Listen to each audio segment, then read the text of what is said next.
Monsieur le ministre d'État, cet entretien sera centré essentiellement sur le dossier sahraoui. Première question, nous avons constaté que l'examen de la question du Sahara occidental par le Conseil de sécurité a revêtu une importance particulière cette année, contrairement aux années précédentes. Comment expliquez-vous ce changement?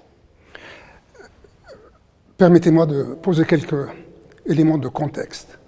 Le Conseil de sécurité, il est de tradition qu'il consacre chaque année 2 sessions à la question du Sahara occidental.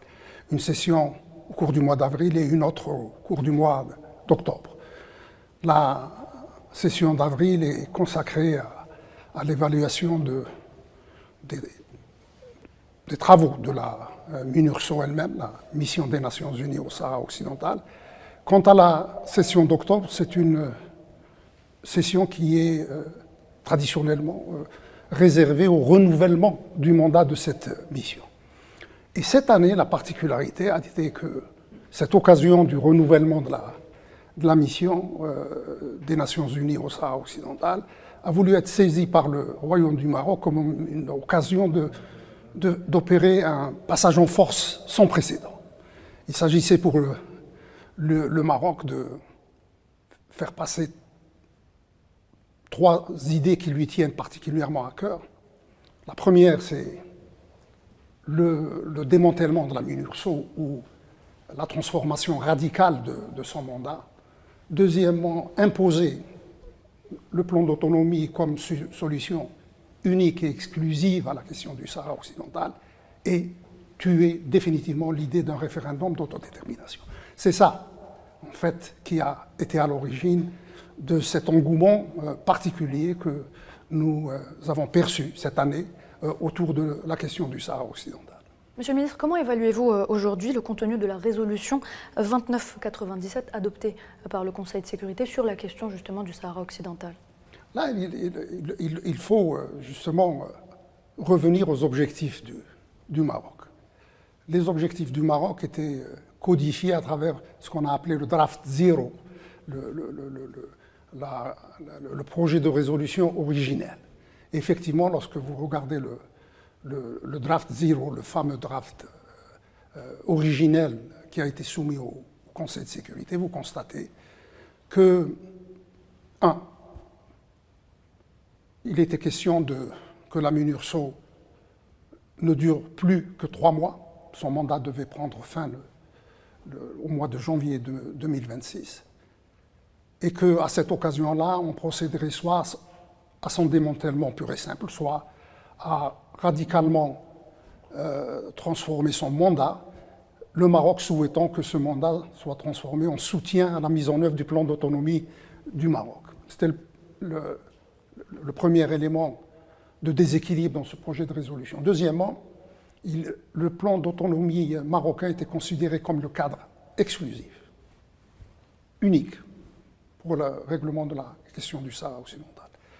Le droit à l'autodétermination lui-même était inséré exclusivement dans le cadre de la mise en œuvre du plan d'autonomie. Donc, une orientation vers un sens unique du droit à l'autodétermination, ce sens unique étant le plan d'autonomie marocain. Et ensuite, il n'y avait plus que le plan marocain sur l'autonomie, à l'exclusion de toutes les autres propositions, et en particulier les propositions qui ont été faites par 2 fois, 2007 et plus récemment au mois d'octobre, par le Front Polisario. Donc voilà ce que vous aviez dans le texte originel. Aujourd'hui, qu'est-ce qu'il y a?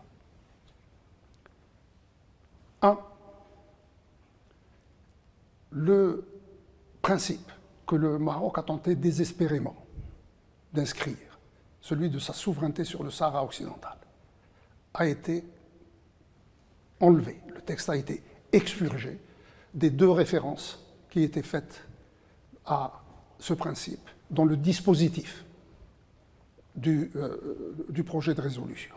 Cette référence est restée dans le préambule.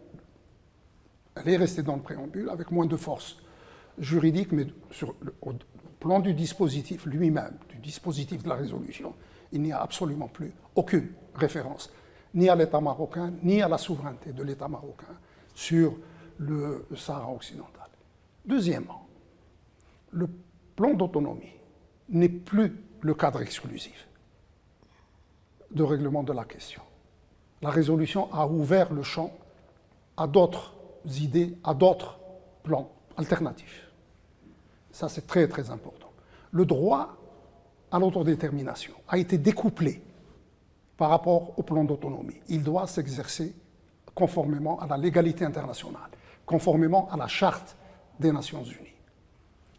Quatrième point très, très important, la MINURSO, que le Maroc voulait soit démanteler, soit transformer radicalement quant à son mandat, a vu son mandat précisément prorogé d'une année. Voilà un peu, très très ramassé, très rapidement, les éléments de comparaison que je vous livre s'agissant de ce projet de résolution. Quel était le point de départ, quel est le point d'arrivée? Et c'est à vous qu'appartient le jugement maintenant. Monsieur le ministre, est-ce que c'est pour toutes ces raisons que vous venez d'évoquer que l'Algérie n'a pas participé au vote? Alors on sait que 3 pays se sont abstenus, la Chine, la Russie et le Pakistan. L'Algérie n'a pas voté. Est-ce que c'est pour toutes ces raisons que vous venez d'évoquer que le choix a été fait? Je vais vous livrer un scoop, très honnêtement. L'Algérie était à 2 doigts de voter pour la résolution. Je vous ai mentionné cette petite disposition relative à la souveraineté marocaine au préambule. Nous avons demandé, dans la nuit, la veille du vote, que celle-ci soit enlevée et on voterait pour le texte. Elle n'a pas été enlevée. C'est ça, techniquement, c'est ça ce qui a motivé le fait que l'Algérie n'ait pas participé au vote. Ce n'est pas parce que les fondamentaux de la question du Sahara occidental sont préservés, on en parlera peut-être. Mais nous étions à 2 doigts de voter pour la résolution. Il fallait simplement enlever cette référence au niveau du préambule, je le maintiens, parce que dans le dispositif du texte, la référence a été enlevée, la référence à la souveraineté marocaine. Et c'est pour cela que nous n'avons pas. Mais plus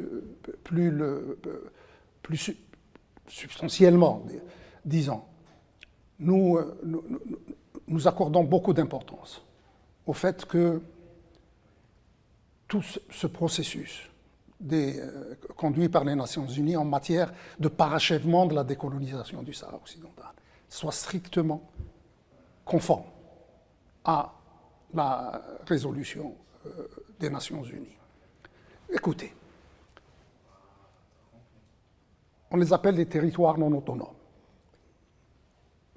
Il en existe 17 à l'ordre du jour des Nations Unies. Tous ces 17 territoires sont éligibles sans contestation aucune à l'exercice du droit à l'autodétermination. La Nouvelle-Calédonie,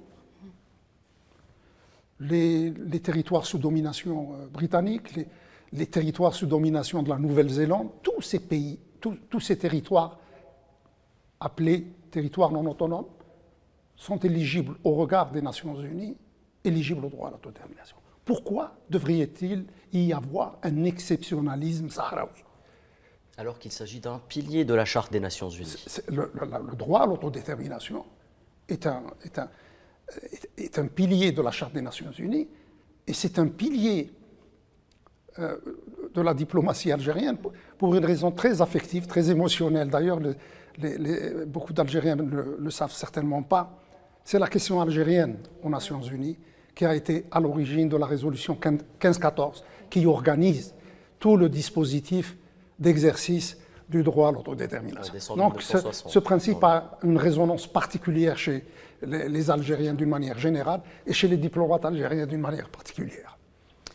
Et rappelons, Monsieur le ministre d'État, que l'ensemble des amendements apportés au draft 0 ont été, bien entendu, à l'origine de l'action de l'Algérie auprès du Conseil de sécurité. Dans sa déclaration, justement, après le vote de cette résolution, l'Algérie a affirmé que le texte adopté n'était pas conforme, justement, à cette doctrine bien établie des Nations Unies en matière de décolonisation. Vous venez de le rappeler.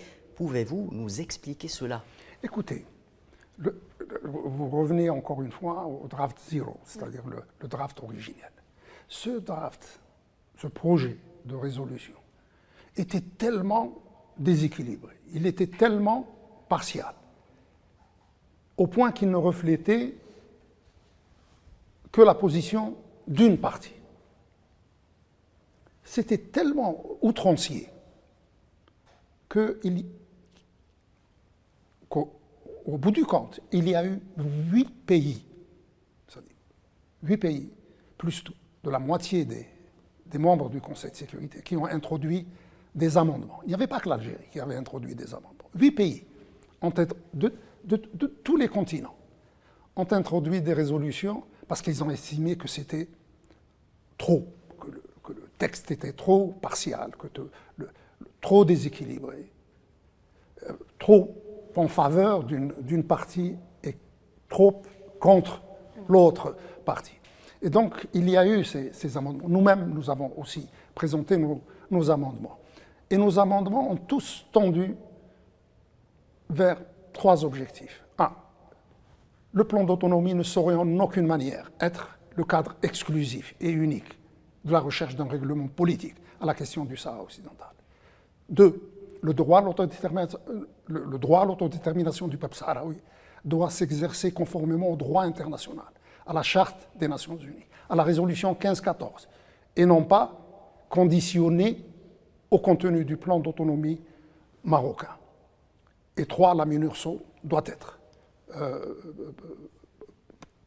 prorogée pour remplir sa mission d'organisation du référendum, qui est sa mission originelle. Et je crois que de ce point de vue-là, nous avons maintenu, non seulement de par notre propre action, l'action algérienne particulière, mais aussi par la réaction que ce déséquilibre du plan, du projet de résolution originelle, cette réaction qui s'est généralisée, comme je l'ai dit, à 8 pays, tous ces efforts qui se sont conjugués ont abouti à l'introduction d'un nouvel équilibre au niveau du projet de résolution qui a été finalement soumis au vote du Conseil de sécurité. Vous avez, il y a quelques instants, évoqué le plan marocain d'autonomie pour le Sahara occidental. Monsieur le ministre, quels sont les principaux griefs de l'Algérie à l'égard justement de ce plan? Le plan d'autonomie marocain, je l'ai devant moi. 4 pages, très légères. 4 pages et un paragraphe, pour être honnête. Ça ne peut pas être décemment appelé un plan. Il n'y a absolument aucun contenu politique, aucun contenu juridique. Ce sont des pétitions de principe, des affirmations d'intention. Mais au-delà de la forme, les 4 pages particulièrement légères de ce plan, il y a plus sérieux que ça. Premièrement, il s'agit là d'un plan d'autonomie pour le Sahara occidental. Ce document a été soumis aux 193 États membres de la communauté internationale, sauf aux principales concernés, les Sahraouis. Il n'a jamais été soumis aux Sahraouis. Jamais. Deuxièmement, ce plan manque tellement de consistance, manque tellement de substance, qu'aucun des 4 envoyés aux représentants personnels du secrétaire général pour le Sahara occidental l'a estimé suffisamment sérieux pour le soumettre à discussion. Il n'a jamais été soumis à discussion. Parce que tous les secrétaires généraux, tous les représentants personnels du secrétaire général des Nations Unies qui se sont succédés ces dernières décennies ont rapidement vu qu'il n'était pas sérieux. Troisièmement, même l'actuel représentant personnel du secrétaire général, M. Staffan de Mistura, en avril dernier, à l'occasion de la première réunion annuelle du Conseil de sécurité, et en octobre récemment, il s'est adressé directement à l'occasion de 2 réunions à huis clos du Conseil de sécurité, directement au représentant du Maroc, pour lui dire « Votre plan manque de sérieux, nous avons besoin de plus de consistance, nous avons besoin de plus de substance pour porter un jugement, parce que tel quel, Il ne représente pas une base sérieuse de discussion. Donc en fait, ce plan, ce soi-disant plan d'autonomie du Maroc, n'a jamais été conçu par le Royaume du Maroc comme la base d'une solution possible au conflit du Sahara occidental. Il a été conçu pour gagner du temps. Il a été conçu pour imposer un fait accompli. Et il a été conçu pour se battre, pour essayer quand même de le démarcher et d'obtenir des ralliements à ce plan. Voilà la véritable raison d'être de ce plan. Et maintenant, là, tout le monde commence à se poser des questions sur la réalité de la capacité de ce plan à servir de base de règlement. Et je peux vous dire qu'il n'est pas considéré comme l'ultima ratio en matière de règlement pacifique de la question du Sahara occidental. Monsieur le ministre d'État, quelle est justement la position de l'Algérie à l'égard du processus de négociation que les États-Unis entendent organiser afin d'aboutir à une solution politique à la question du Sahara occidental? Nous avons, quand il s'agit de processus de paix, il y a toujours 3 piliers auxquels nous sommes attachés. Le premier pilier, c'est le cadre des Nations Unies. Toute recherche de solution doit s'effectuer dans le cadre des Nations Unies. Bien entendu, aujourd'hui, il y a au niveau international une volonté des États-Unis d'Amérique de se joindre à ce processus de paix, de lui donner une impulsion particulière. Cela est bienvenu et nous l'avons dit aux Américains. Mais dans le cadre des Nations Unies, et je crois que dans ce cadre-là, il n'y a pas de différence entre notre position et celle des Nations Unies, des États-Unis qui veulent aussi agir et travailler dans le cadre des Nations Unies, qui restent l'organe responsable du parachèvement de la décolonisation du territoire du Sahara occidental. Deuxième pilier, c'est le droit à l'autodétermination.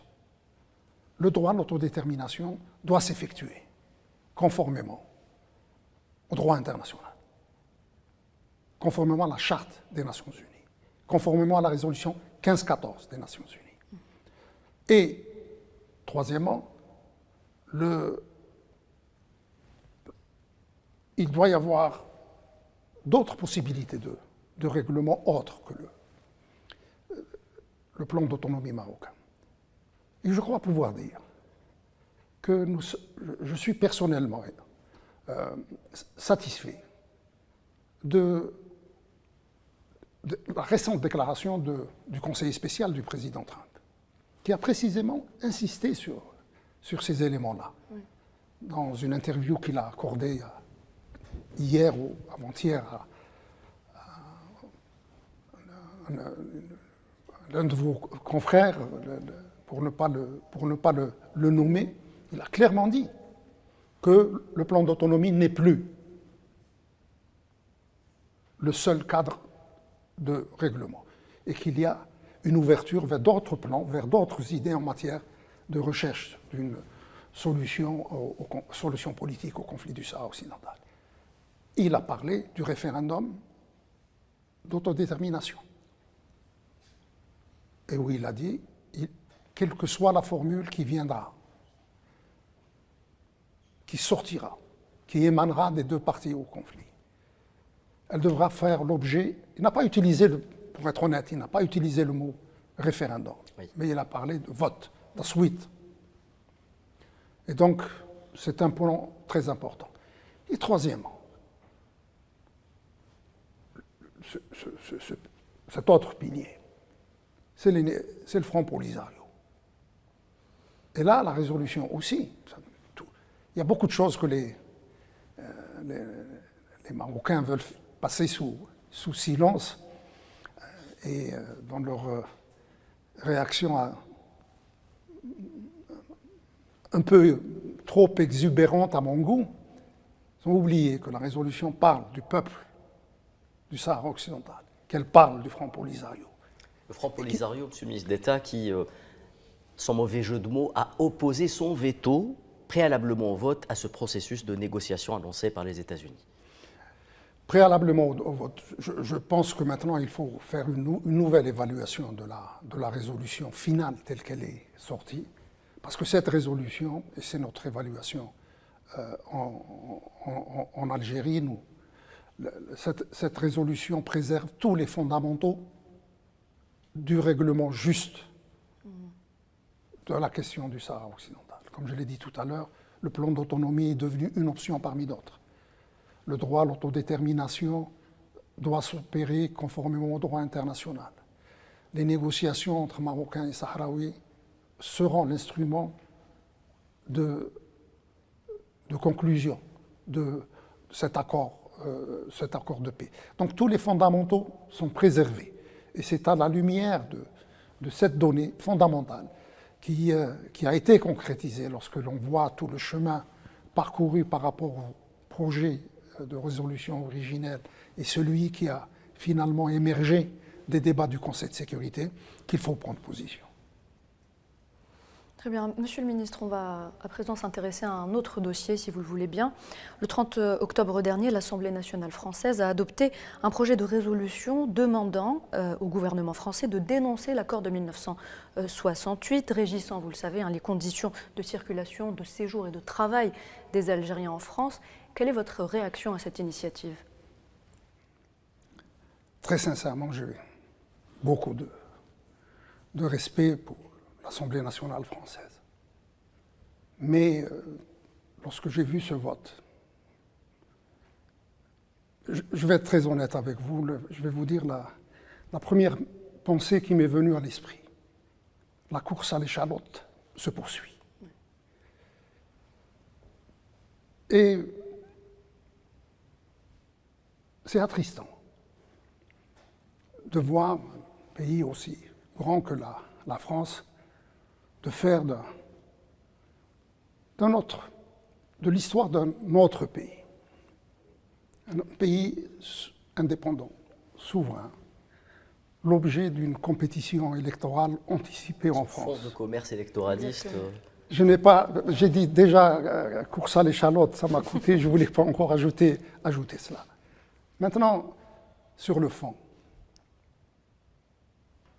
cette affaire est une affaire entre l'Assemblée nationale française et le gouvernement français.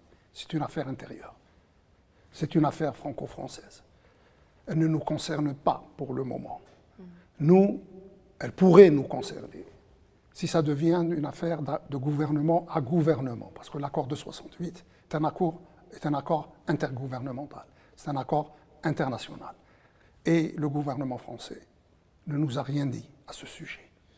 Et donc, sur le fond, nous ne réagissons pas dans l'attente de ce que sera le développement de cette situation au plan interne français. Quant au plan bilatéral, plan intergouvernemental, nous n'avons rien vu venir. Et nous espérons ne rien voir venir. Monsieur le ministre, une petite dernière question, si vous le voulez bien. Toujours en rapport avec cette résolution qui a été donc demandée, qui a été donc votée. Monsieur le ministre, ces personnes, cette classe politique donc, qui dénonce justement l'accord de 68, n'est-elle pas consciente qu'en dénonçant cet accord, on revient aux accords d'Évian, qui stipulent donc la libre circulation des personnes entre l'Algérie et la France? Écoutez, la dénonciation, on n'y est pas. Il n'y a pas eu aucun. Au plan formel, il n'y a absolument. Nous n'avons été saisis en tant que gouvernement algérien d'aucune volonté de dénonciation. Mais vous faites bien de faire le parallèle, ou plutôt le lien historique. Vous établissez le lien historique entre cet accord et les accords d'Évian. Je voudrais là dire 2 ou 3 choses qui me semblent importantes. La première, c'est qu'effectivement, les médias français, ou même une partie de la classe politique française, a une connaissance très biaisée, très orientée de cet accord de 1968. L'accord de 1968 n'a jamais été un accord libéral. pour favoriser l'émigration française. Bien au contraire, il est venu établir des restrictions par rapport au régime établi, qui était lui libéral en matière d'immigration, établi par les accords d'Évian. Donc c'est un accord par nature historiquement restrictif. Il devait restreindre l'accès des Algériens. Deuxièmement, pour ce qui concerne l'accord de 19, on lui attribue beaucoup de choses. J'ai entendu récemment que cet accord permettait, ou plutôt occasionnait à la France, le paiement de 2 milliards de... Ça m'a rappelé un peu l'aide au développement. Il y a des chiffres qui sortent comme cela, qui ne sont pas, en tout cas, d'après nos calculs, qui sont totalement infondés, qui n'ont absolument aucun lien avec la réalité, comme les 800 millions de dollars d'aide au développement n'avaient aucun lien avec la réalité. Et il y aura très certainement un Français qui va se lever pour dire que ces chiffres-là sont vraiment fantaisistes. Et donc je voulais un peu rétablir cette vérité, entre guillemets, historique.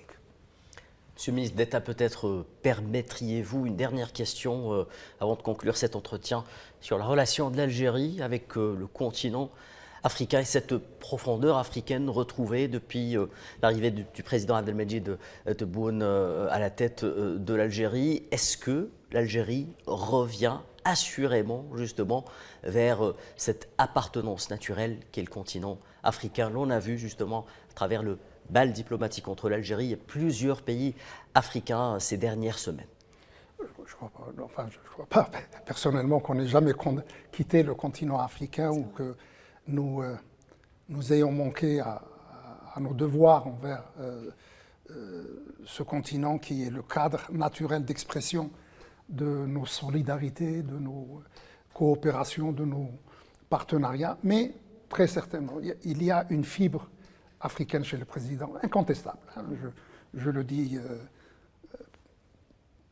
à titre personnel, parce que je le ressens quotidiennement. Il y a cette fibre africaine marquée chez le président Abdelmajid Tebboune. Vraiment, on le sent. C'est quelqu'un qui est porté naturellement vers ce continent.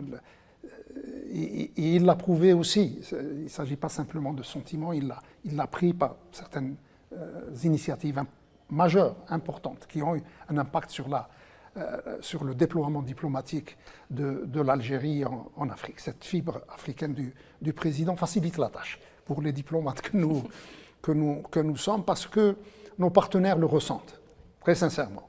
Ils le ressentent et ils savent qu'il y a à la tête de l'Algérie un président qui a cette fibre africaine. Ce n'est pas toujours le cas, hein, et ça n'a pas toujours été le cas. Et donc, vous voyez cette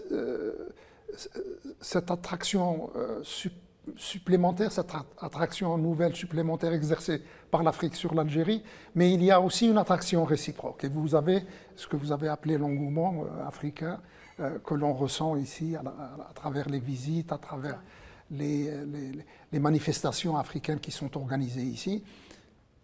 Mais ce n'est pas de la politique pour de la politique. Très sincèrement, le président est un homme très concret, c'est un homme de projets, c'est un homme de chantiers politiques, de chantiers diplomatiques.